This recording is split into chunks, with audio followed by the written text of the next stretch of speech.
dear ones. You're listening to the What God Is Not podcast with Father Michael O'Loughlin and Mother Natalia. Hello, listeners. It is Father Michael, and today's episode is Mother Natalia's.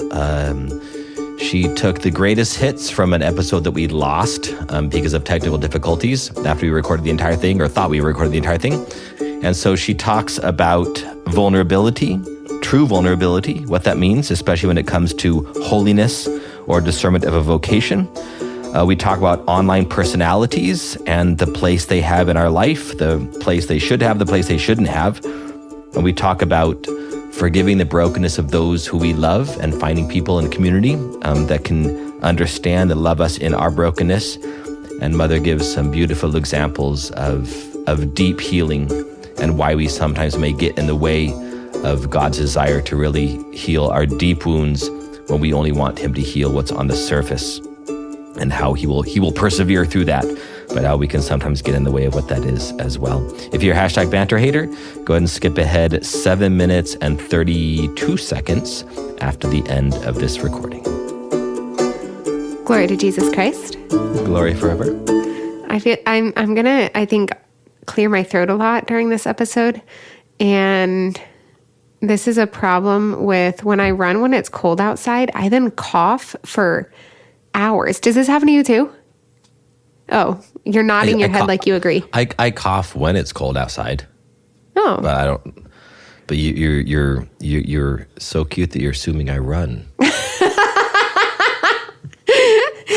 No, that's true. I guess, I mean, like, I feel like you have run. You've done like the boulder and stuff.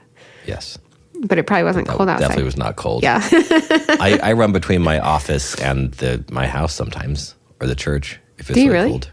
Oh, if it's cold. Well, no, I was saying this, like I was telling Archbishop Chaput, like I cannot, because poor guy is having some issues with his foot, and so he's very slow going up and down stairs. And he lives like on the second story of his new residence in Philadelphia. And so I was, and he knows that I get antsy on steps. So he's just like, go ahead, like go to the top. I'm fine. Like he's totally capable. He's just slow.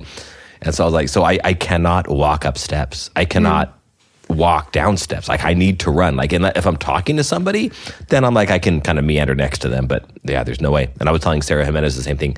Like if I'm talking to someone, I'll kind of forget I'm going up down steps, but steps are just an inconvenience for me. And in my ADHD, I just need to get up them or get down them ASAP. So that's fascinating. Sometimes I run between things too. Because I do the same thing, and I've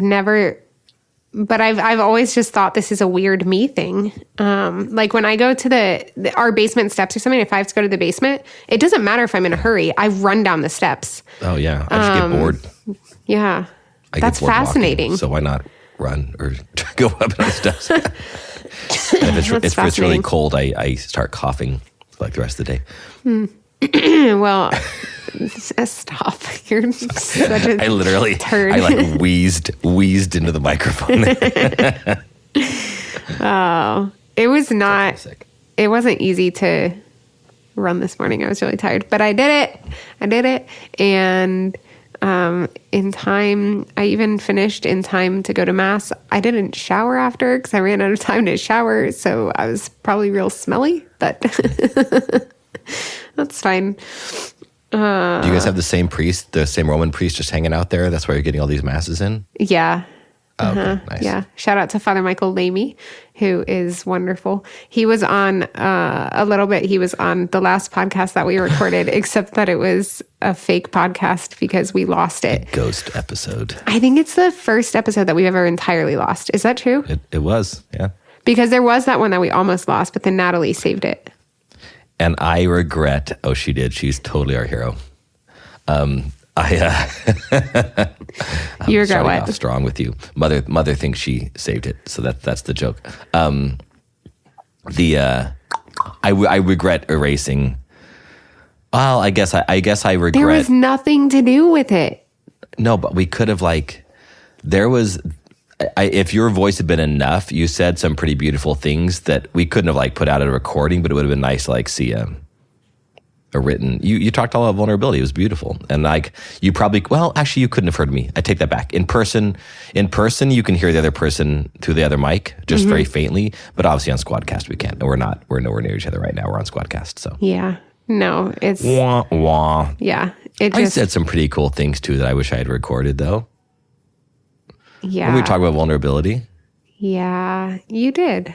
I'm not. I'm just not at all sad that it was lost. Not even a little bit. I guess my only regrets, I told Father Michael O'Loughlin, my only regrets in it being lost is that, first of all, I felt like I had wasted your time because it was my fault because at some point I did something weird with the mic and I don't know. But so I felt like I wasted. Basically, listeners, we recorded an entire podcast not realizing that Mother only recorded 4 minutes of her end of the conversation because something happened with her microphone, and it gave me a warning on my end, and I did not heed that warning. I just thought it was like, hey, it's a little bit off because that happens all the time. But I also gave a warning. Like I was like, hey, I feel like it's not working anymore, and you were like, no, it's fine. I don't know how I would have tested that. Now I do. Yeah. Oh, well. Okay. It doesn't matter. Anyways, we lost the episode, and I was sad that I had wasted Father Michael's time, O'Loughlin. And my other sadness was that Father Michael Lamy, who's here on retreat right now and is having all these masses for us that Father Michael O'Loughlin is talking about. It was difficult having both of you have the same first name. That's tough. But he is absolutely amazing. And I was really excited for all of our listeners to hear anything he had to say and to hear his really fun accent that I just think is completely adorable. So would he really come on sometime and actually share his deep thoughts? Maybe. I would love for him to share his conversion story, his reversion story, because it's amazing. There you go. I don't think he'd mind me sharing this. I'm not sharing his story, but I don't think he'd mind me sharing this. He gave a homily the first day he had Mass for us, and all the nuns laughed very hard. This always happened. Like when we nuns, at least these nuns, but I feel like probably nuns in general, are the ideal audience for a homily for a priest. Because we are super absorbed. We want to hear everything that they have to say. We're so engaged, and they make a joke and we will laugh for sure. I mean, if we think it's funny, but anyways, so he was saying that he wanted to share when he became a priest. He was like, he had this beautiful reversion story, and he wanted to share just everything with everybody and like tell them how amazing Jesus is. And basically like Saint Fotina, the woman at the well, right? Just go out and share the story of their encounter with Jesus. And he was like, and I was so excited to just be able to preach and have this opportunity in homilies to tell everyone these beautiful things about Jesus and what he's done in my life. And then I realized after 2 weeks of being a priest that I had already shared everything I ever wanted to share in a homily. Because you guys are preaching, well, especially for a Roman priest who's having daily Mass and is preaching every day. So that was just really funny. I feel that way sometimes with the podcast where I'm just like, what else do I have to say? Which is a fantastic segue, because this episode is something that I've already said a million times. So I'm just going to jump in. Nice. It was inspired by the recording that we lost. And what were we talking about? The context. So in the recording that we lost, I was super unhappy with the episode. I was like, that was terrible. I didn't say anything eloquently, which I wasn't worried about for the sake of my pride, but I was actually worried that people were going to misunderstand what I had said and they were going to run with it and it was going to be spiritually unfruitful. And so I was like terrified for that. And so I was like, Jesus, you've got to do something with this episode because it was so terrible and people aren't going to understand. And then we didn't have the episode and Jesus loves me so much. But I was thinking about it and I was like, well, maybe I should redo the same episode and just make the nuances better and whatever. But I decided I didn't want to do that because that's just not what I was at peace with.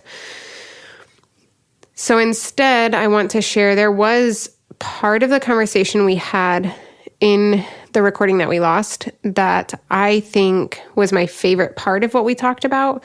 And I'd like to expound that particular part of it. Expound on that? Expound it.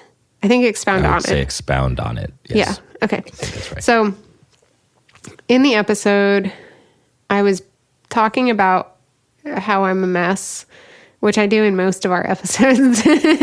But particularly, I was talking about the realizations I've had recently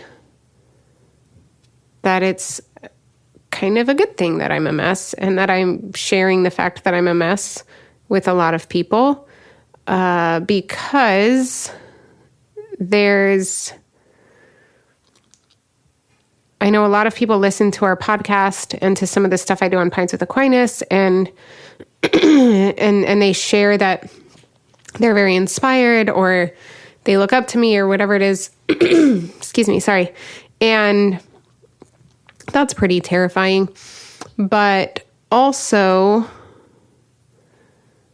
I think it makes it more important that I'm sharing with an appropriate vulnerability, which is what we talked about in the episode that was lost, an appropriate vulnerability, sharing my brokenness and my weaknesses and my sinfulness without necessarily particulars, because there's so many misconceptions about what it is to be called to the monastic life and what it is to be called to holiness in general. And I think a lot of people think they can't be holy or they can't possibly be called to monastic or religious life or to the priesthood because they don't fit this mold, because they've made too many mistakes, because they're too much of a mess, because they're too broken, so on and so forth. And I imagine people think that because that's what I thought before I became a nun. And I was like, God can't be calling me to this because I'm just too broken and too sinful. And I've made all these mistakes in my life. And thankfully I had you, Father Michael, to tell me, hey, guess what? All of the nuns in the monastery that you're entering are broken and sinful and have made mistakes. And I was like, no. And it turns out you were right. I'm going to admit that in this one instance, you were right. Mark the date. But not everyone has the Father Michael O'Loughlin's to tell them that as they're discerning different vocations. So I get to just show people that nuns are still a mess and they can know that, our sinfulness and our brokenness is not an impediment to God calling us to holiness, because everyone's called to holiness, and there's that. But what I wanted to, so that's just the context of what came next, which is what I want to talk about. Will it throw you off if I ask you a question? No, that's fine. Are you sure? Yeah. Okay. I forget a lot, but I'm also trying to remember, like, what, and again, just feel free to ignore this and we can talk about this another time if it's not, but I'm trying to remember, like, when have you shared that you're a mess? On the podcast? Like, you say it a lot. Yeah. But I'm trying to think, because you mentioned yesterday. But I've also shared things of, okay, so one example that comes to mind, but I've done this, like I've shared things like this a lot. It's usually when I'm sharing what it was that, because I'm sharing the fruits of my prayer in these episodes, and usually the fruits of my prayer come from me going to Jesus with the mess that is me, and him speaking into that. So I'm sharing the mess as well as sharing what he's speaking into the mess. But a really good example of this was when the episode called All Rise for Judge Natalia. I don't know. Oh my goodness, this is infuriating. I'm going to have to take a sip of coffee or something. So I just thought of another way that I show that I'm a mess. I'll share that in a second. So All Rise for Judge Natalia. I'm talking about. And I don't mean to make this all about like, let's all remember. No, it's fine. It's fine. Okay. I want everyone to know that I'm a mess. It's fine. I'm feeling no self-consciousness. Okay, because this is my thought. My worry is that people are going like, if that's what she's saying is a mess. Okay, no, I understand. People will think prevents from joining the monastery. Like, I'm much more of a mess than that. Right? That's yes, okay. That's what people are going to say. People do need to know that I'm not sharing like the depths of my confession, and I'm not sharing like the details of the sinful life that I led before entering, in part because my parents listen to this podcast, and in part because that's just not appropriate for a nun to be sharing publicly. So, but I have shared that when we were joking about you, when you gave the homily for my tonsure, when I became Sister Natalia, and I was like, Father Michael, you can just do like, you can share all of the best moments from my confession or something like that. Or no, you said that. You said that you could share all of my best moments from confession. And I said that to the priest who was my confessor at the time. And his response was, he can't do that. There will be children there. Not because it would be breaking the seal of confession, because there will be children there. Anyways, so, but in the All Rise for Judge Natalia episode, I'm sharing about how, I'm seeing all of these people who are judgmental jerks, I think is even the phrase that I used in the episode, who are doing this, that, and the other. And how come they can't just be charitable and not like assume what everyone's thinking and whatever. And then at some point, as I'm in the midst of this, I realize, oh, wait, I'm the judgmental jerk. And the Lord was really convicting in that. But also, I guess I just mean, like in the gospel, actually, this was the gospel reading for today, of if you're faithful in little, you're faithful in much. If you're unfaithful in little, you'll be unfaithful in much, in the big things or whatever. And if people can just even get glimpses of my mess, they only get the glimpses because, yeah, again, there's boundaries and there's what's appropriate and so on and so forth. But if they can even get the glimpses, they can realize that I'm just like, I'm a mess in the big things too. And they can see those glimpses when I get really annoyed with you and when I'm uncharitable to you. And, although they probably also realize that you're antagonizing me and you're asking for it most of the time. But I don't know. I feel like, I guess I just want to say, like, this podcast is obviously not the place for us to share the fact that we're truly a mess. Yeah. But I do think that that's one of your gifts, Mother, and you know that is for being the step that a podcast can be. We always need to make sure that media things and things that we do from the 30,000 feet, like we're doing on this podcast, these things may be a small step in someone's discernment that can actually get them to say, all I know is that Mother says she's a mess. Can you say something brilliant and funny? There's a cop at the door. One sec. There's a cop at the door? Yeah, cop left. So I hit stop recording for our listeners instead of hitting muting myself. So mother, it was a charity to Mother. You didn't have to say something clever and funny while I was up answering the door for the cop.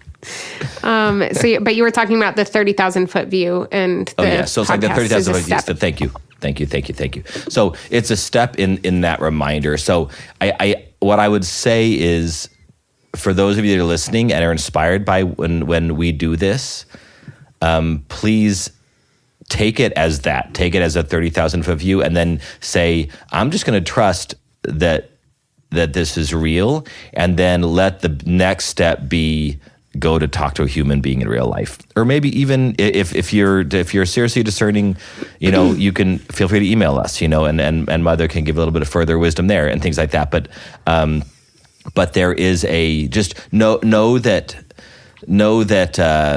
I was gonna tell a story that I've now spaced. But so this is what it used to be. I really hope, I'll put it this way.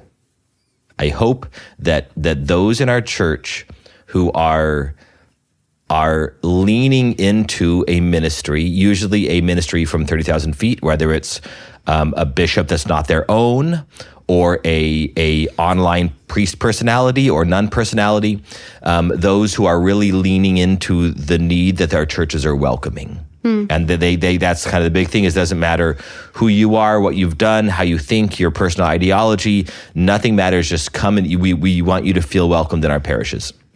My hope is that what that does is it gets people to actually come to my parish from any walk of life, from any situation, any ideology. But the person can't stop there. They can't stop with saying, "Well, I was told by some guy that I've never met online that I'm going to be welcomed there." No, you need to actually feel welcomed by real people in real life, and let them then welcome you into the community to whatever extent that can be, and begin that process of real communion.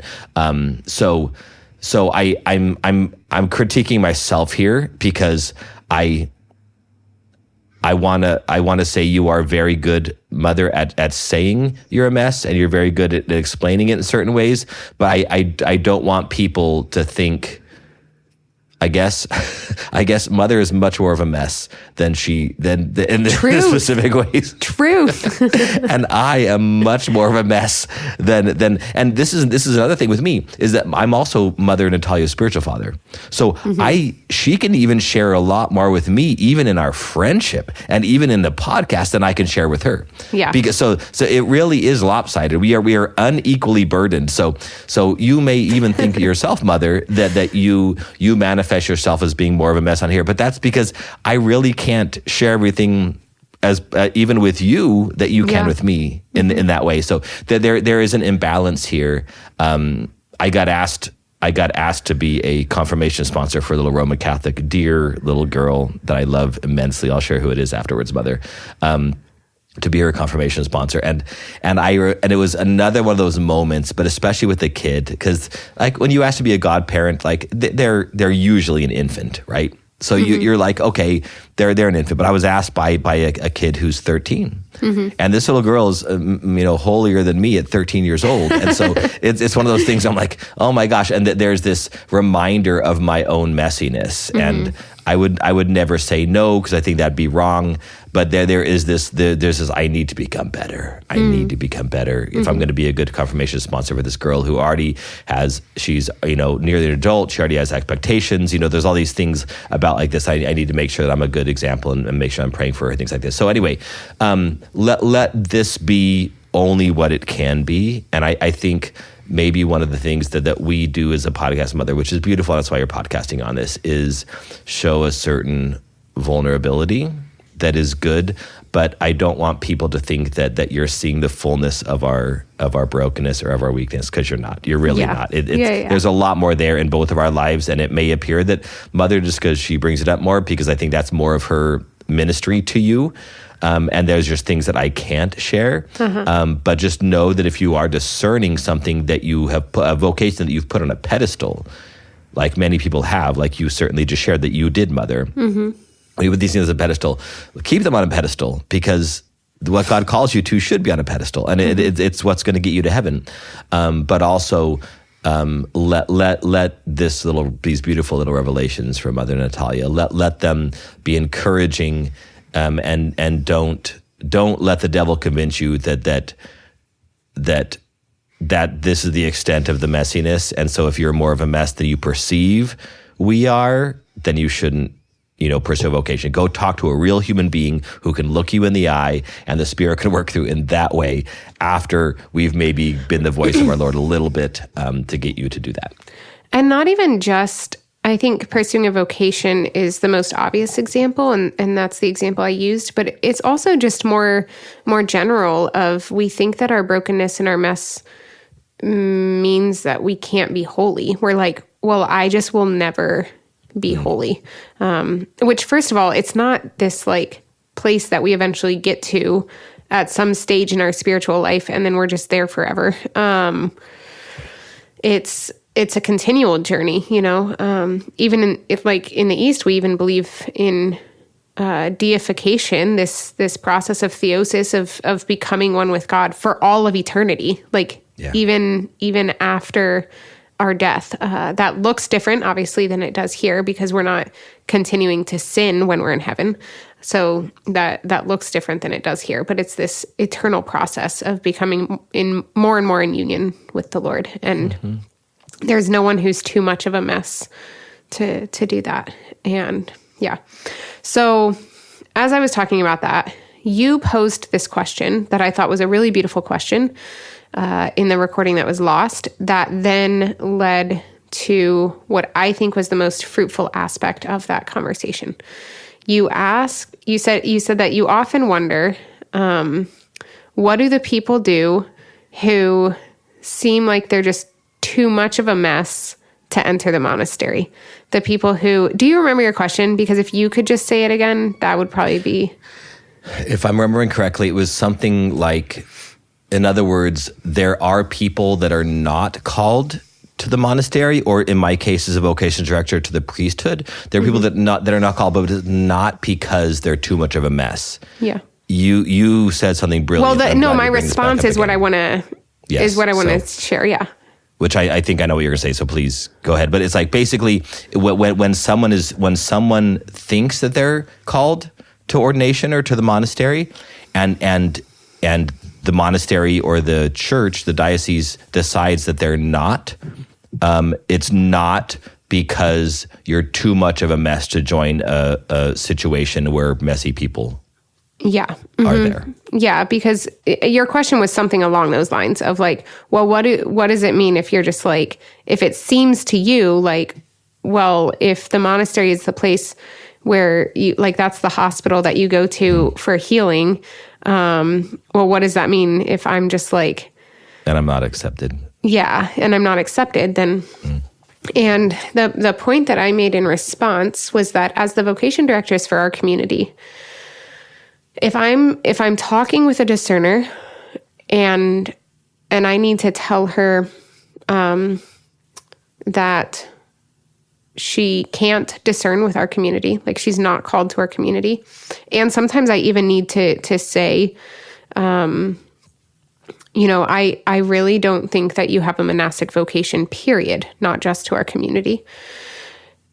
When I have to share that in a conversation with a discerner, it's not because they're too much of a mess to be a monastic or they're too broken to be a monastic. It's because our vocation is supposed to be a life of healing. Our vocation is supposed to be for our salvation. And as I'm talking with someone and hearing their prayer, as they're sharing with me the fruits of their prayer, and I'm praying as well, then I'm discerning, is this actually going to be healing for you, this life? Because there are certain things that, you know, if you have very particular wounds, then maybe living in a monastic life is only going to exacerbate those wounds and not heal them. In which case, this isn't what the Lord is wanting for you, for your vocation, for your salvation. He does open up the wounds when you're in your vocation because he wants to heal them, and we have to open the wounds and let the stuff out in order to heal them. But there's just different, you know, as I was reflecting on this morning, it's like, there's not just a one-size-fits-all cancer treatment. You know, when people have cancer, the oncologist is helping to figure out a very personalized plan for them. That's some combination of chemo, radiation, surgery, you know, all of these different things in different orders, and there's different steps and so on and so forth. And I think similarly, it's not just like the same thing as healing for everybody. That's true in the sense of God's love is healing for everybody. Tenderness, I think, is healing for everybody. Being received is healing for everybody. But what those things look like, how those things are manifested, God's love, the tenderness, the receptivity, it's manifested in different ways for different people. And the monastery is not that path of healing for everybody. And I think that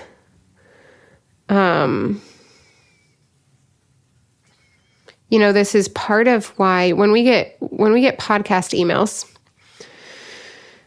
we often get emails of people who are like, here's this situation that I'm in. What do I do? And they just want me to tell them, what to do, how to get out of this situation, how they're supposed to respond to someone. And I receive those emails and pray with it and try to give a prayerful response. And oftentimes I do have a couple words of advice or something, but sometimes I have to respond with, do you have a spiritual director? Because they really need to help you through this. And that's not because I'm just like unwilling to give them the time, or because I'm trying to, I almost said kick the bucket. That means die. Kick the can down the road. No. Yeah. No. I say that. Are you saying I'm wrong? Well, kick the can down the road means like push it off for a later time. Oh, that's what I thought you meant. Okay. No, it's like I'm not trying to just pass it off to someone else when I say like, do you have a spiritual director? It's actually a matter of, I don't know your heart. And if I don't know your heart, sometimes in those situations, it's difficult to give advice because I want to give the advice that's going to be the best and most healing thing for this person that you're telling me you're struggling with, as well as for you, as well as for, just everyone involved. And if I don't actually know your heart and your wounds and your strengths and your weaknesses, then it can be difficult to do that in more than a general way. And I often, my spiritual children can tell you this, because often my spiritual children, like, I know they just want me to give them answers and they want me to tell them what to do in direction. And I learned after several years of spiritual direction with Father Michael that that's not how it works, because he never gives me the answers and I'm always really annoyed by it. But I'm like, I don't want to just give you the answers. What I want in spiritual direction is to learn about your heart and to help you to better share your heart with Jesus and to help you better hear Jesus. And there are times when, if I feel like someone is just totally going in a very wrong direction and I'm like, I'm going to spare them years of pain if I just tell them this, then I will, and you do that for me as well, Father Michael. But there's just such our relationship with the Lord, just as it is with one another, is very personal. And that's why I have multiple conversations with discerners before trying to help them come to that conclusion or to a different conclusion. And when we try to take the person out of it and make it just a process and some sort of like mechanical, you put in these different inputs and then you find out what the answer is, as opposed to actually having relationship, then we're really doing a disservice to a discerner. And we're not helping them learn about themselves. I have a couple more things that I want to share, but I'll pause there if you want to say something. Did you hear that? Was that a human that fell? I hope not. Hopefully not. I'm just going to call out if they're okay. I'm going to mute myself to do that while you respond. Okay.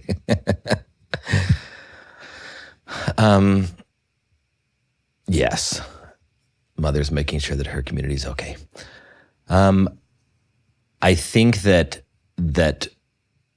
we have lost in general the sense of the intimacy that we can have with other people, that we allow them to speak into our lives. I cannot tell you how hard it is for most people, including me, to actually call someone out who I love. And I really, and I get frustrated by this, and you know this, Mother, that I love, even though it's hard sometimes, I love hearing that, because I really do worry that when I hear a lot of complaints from people. They complain about parents, they complain about bosses, they complain about spouses. And I so often immediately look if I can put myself in the shoes of the person they're complaining about. Because I say, you're complaining about your boss, but do they have all the information? Does your boss know this? Because I'm a leader. I'm kind of a boss in a sense. And I'm sure people complain about me all the time. And oftentimes they do not tell me. And I go, oftentimes I say, when would I have learned this? When, we don't learn about everything in seminary. We have 4 years of seminary. That's nothing. And to be formed in the way to lead souls, that's nothing. And so when people complain and they say, well, I think they just assume that Father is very intentional about this. He's saying things that he's, if he says this, he means it, and he means the way that I think he means it. And basically they assume that we are fully formed.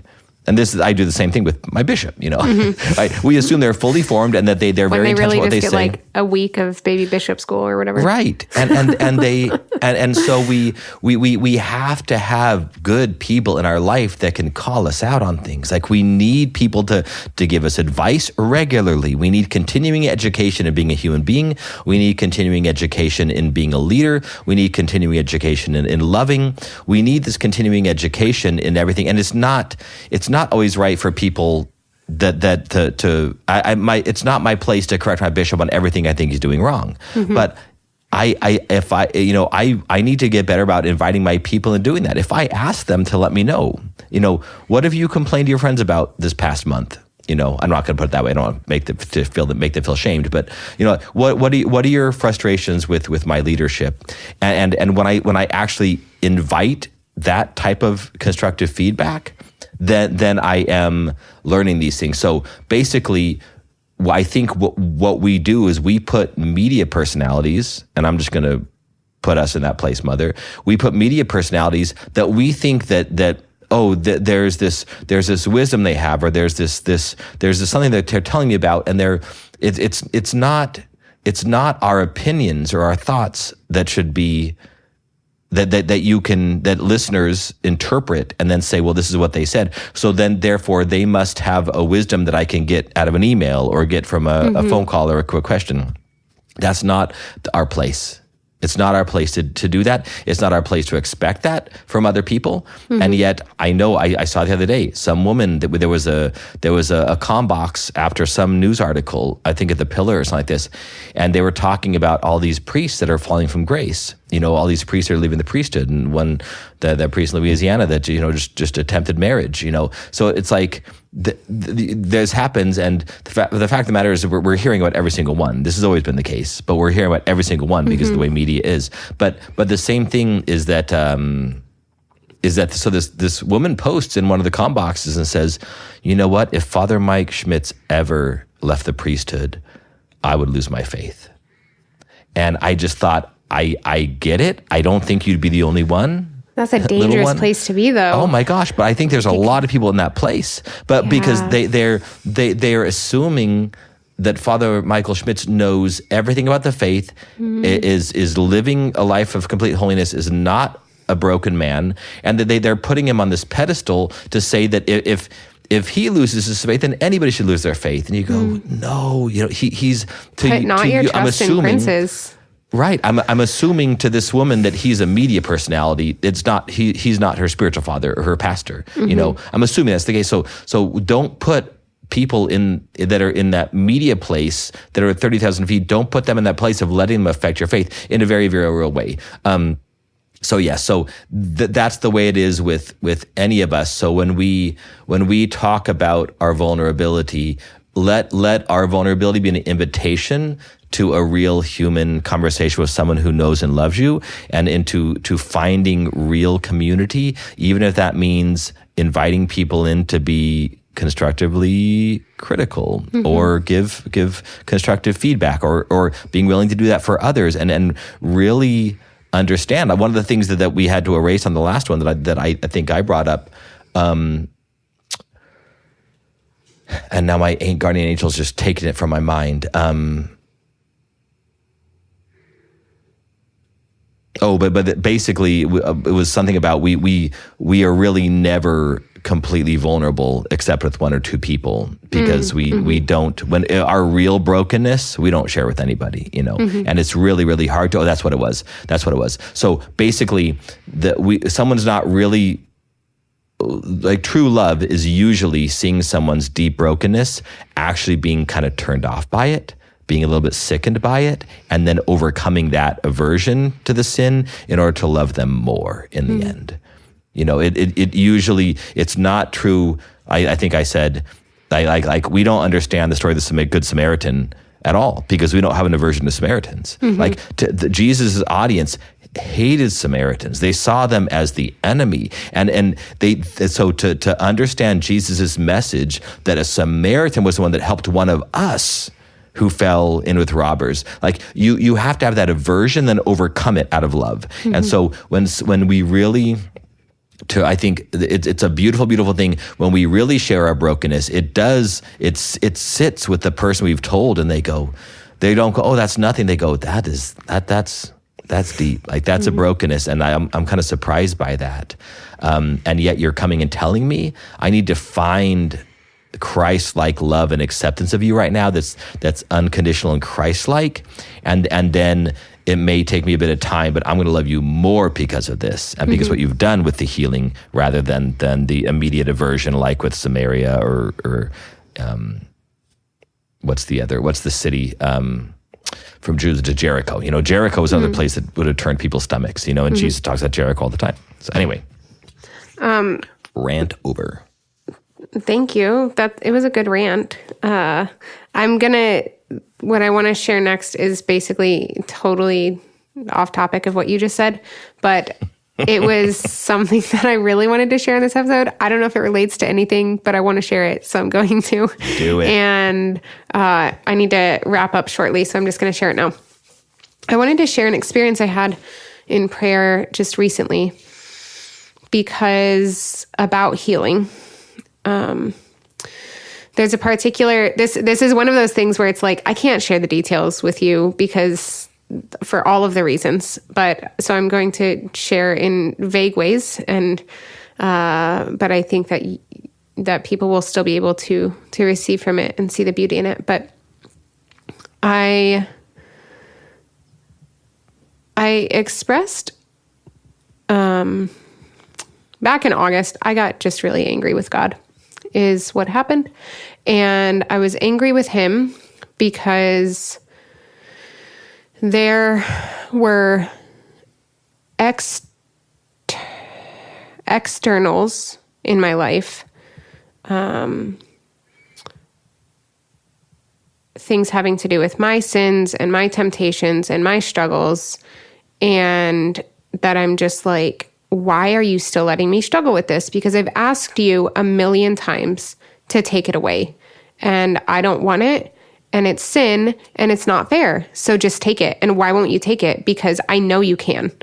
And yeah, I just was really angry. And I just happened to be praying with, I'm reading through the Gospels, and where I happened to be in Luke was the story of the leper who comes to Jesus and says, if you will, I can be clean.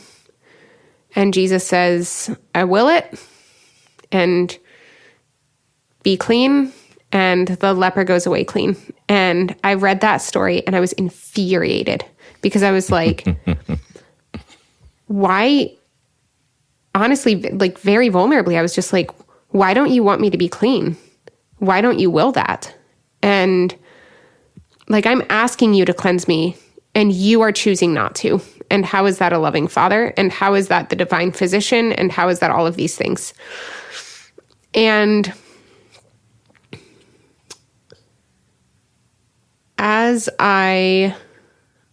that basically was just unresolved. And I just was angry. And then recently, I was on retreat and had really some miraculous healings. And they were interior, of just like interior things that I'd been struggling with for years and years. Didn't even know I was struggling with, didn't know there was this deep brokenness in me. And on this retreat, those things were healed, the interior. And then, without even asking for it, those externals that I had been asking God to get rid of were just gone. And as a result of the interior healing. And only as I was praying with it later did I realize the connection between the exterior and the interior, because I thought the two were unrelated. Not in general, like I realized the exterior and interior are related, but in this particular instance, I didn't think the two were related. And it just struck me that I was asking for healing for the wrong thing. It would have been akin to Jesus taking away the spots of leprosy off of the leper, but then whatever was causing the spots was just going to make them come back or manifest in a different way. And so it was just this really humbling experience of, oh, it's not that Jesus doesn't want to heal me. It's that I didn't understand the thing that needed healed. And the way I tie that back to the vocations and the calls to holiness is, you know, if you're not like, if God isn't calling you to, say, the particular community that you think you're supposed to enter, or, and you know that simply because the community hasn't accepted you, and we have to be obedient to circumstances. And like, if the community has refused your entrance, then that's not God's will for you, you know? And it's like, we just have such small minds. We're closed minds. That's the thing, I think. And what he has in store for us and his plan for us is so beyond anything that we could imagine. And it's so much more beautiful than anything we could imagine. And this was just a very tangible instance of that in my life, was this realization of, I was accusing him of not wanting to heal me, when really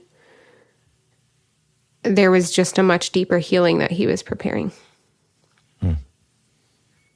I whenever I hear that too, it reminds me of just how much more I need to have gratitude, because like what you're expressing now, Mother, is a deep gratitude for Jesus not giving you what you wanted when you wanted it, and a deep gratitude for him giving you more than what you wanted when he did give it, and when you were ready to receive it, and the whole time and everything through.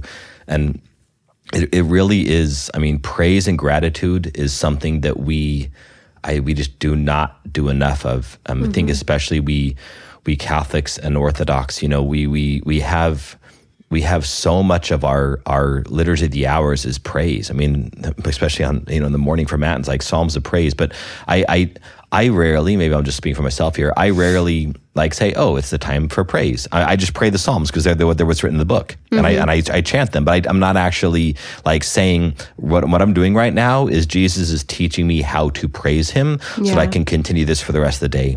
You know, they're called the Psalms of praise, and they're called the Psalms of praise in the Matins, and we hear them, and it's all full of praise. And so those moments are praise and thanksgiving, gratitude should be so much more of our prayer.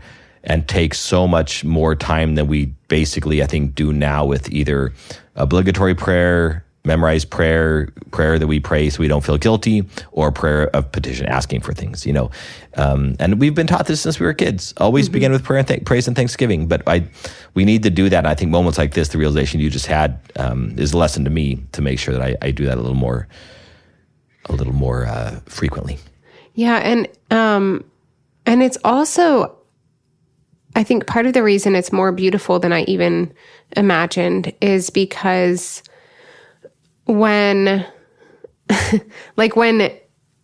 if Jesus had just taken away the externals, I would have been grateful, and I would have seen that as miraculous because those externals have been there for so long. But I think that's it. I think I would have just been grateful and then moved on with life. And then I wouldn't have healed that deep interior thing that needed healing because I wouldn't have realized that the brokenness was there because the symptoms of it were gone. And then not only did he get to the root of it, but in addition to the gratitude, there was the growth in humility of just I had to acknowledge, oh, I thought I knew everything that was going on here. And I knew nothing, and just that humility of realizing, So it's he always gives so much with his healing. It's not just the pain that he takes away or the thing that he's stitching up, but there's also the other graces that come with it. Like in this case, the grace of humility and the gratitude. So. What I need to take from that is to say sometimes I may be so persevering in my frustration with God or with my demands upon him that he just takes away the symptoms out of, and he doesn't cut deeper, even though that's what I need, because he's I wouldn't receive it. So maybe I'm actually getting in the way, preventing God from really working in my heart because I'm insistent upon just the surface things. And so he's like, I'll give them to you, but if you've been more patient, and maybe one day you will, that's how he works in our heart this way, then I can give you the deeper things as well. Yeah, like the man who asks him, what do I need to do to get into the kingdom? And he's asking so transactionally that Jesus is like, all right, I'll give you the answer that you're asking for. And then when the man says, but what else? Then Jesus is like, actually, what you need is relationship with me. Yeah. It's not just these externals. Amen. Okay, I do need to wrap up. So we are on all of the social media platforms, except for Twitter, but you can find Father Michael on Twitter at Padre Michael O. And we are, if you can rate and review us on Apple Podcasts, if that's where you listen, or I guess even if it's not where you listen, that's a helpful way to get the podcast known to people. But even more helpful than that is if there's an episode that is particularly good and healing for you, and you think it will be for someone else in your life, then please do share that episode. We are on Goodreads. Amazing discussions happen there. Shout out to just our media team who takes care of all of that so that Father Michael can be a priest and I can be a nun. And you can support our nonprofit Fotina on Patreon. And so if you search What God Is Not on Patreon, you'll find us there. And that nonprofit, we have some of the money goes to helping the poor and the hungry and the thirsty, the naked, the ill, the imprisoned, all of those groups listed in Matthew 25. And also tithing to our eparchies and to our parishes who allow us to put forth this podcast and this ministry. And some of that also goes to other evangelization projects similar to ours. And lastly, just supporting this podcast itself and allowing us to go to Seek and to have the equipment we need and things like that. If you do support us on Patreon, you also get a shout out. So I'd like to give 5 shout outs. We're slowly catching up. We have 51 more shout outs to give after these 5, and then we will start just giving them as they come in. But I'd like to say thank you to Christopher M. from North Carolina, Molly R., no address, G.H. from Florida, Justin M. from Wisconsin. I'm going to be in Wisconsin in a week visiting Holy Resurrection Monastery. As I'm recording this, it's happened long ago by the time this comes out. Jenna S. from Ohio. Oh, I love you, Jenna. I love all of you, but Jenna I know and love particularly because I know her in person. So those are all of the things. Prayer intentions. I feel like there's a big thing I'm forgetting, Father Michael. Am I forgetting something?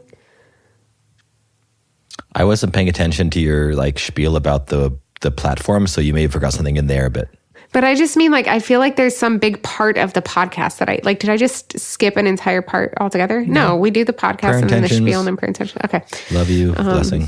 Yeah, love you, blessing. Okay. So for my prayer intention, I will ask for prayers for the repose of the soul of Greg Wohar. Our friend Talca, who's been on the podcast, and you've heard us talk about her. Her dad passed away quite suddenly this past week. So I'm hoping to go to his funeral tomorrow. It's a 2.5-hour drive, though, and I'm not sure that I'm going to be able to swing it, but I'm going to try. But please pray for the repose of his soul. Beautiful, beautiful man. So, yeah. Father Michael? That reminds me, I have a new spiritual daughter who's a nun, and her grandfather passed away yesterday. And I wish I remembered his name. It's a Brazilian name because she's Brazilian, and it's a name I had never heard before. So anyway, please pray for the soul of the grandfather of my new spiritual daughter, and if you could pray for the health and intentions of my soon-to-be newest confirmation. I'm a confirmation sponsor, so my confirmation sponsee that I just got asked last night by this beautiful little girl. So thank you. Appreciate it. Absolutely. Thanks, Father Michael. Love you. Thanks for re-recording with me. Absolutely. And can you give us a blessing? The Lord bless you and keep you, cause his face to shine upon you, have mercy on you. May you never be intimidated by your sin, but always understand that God came and became man to forgive sin.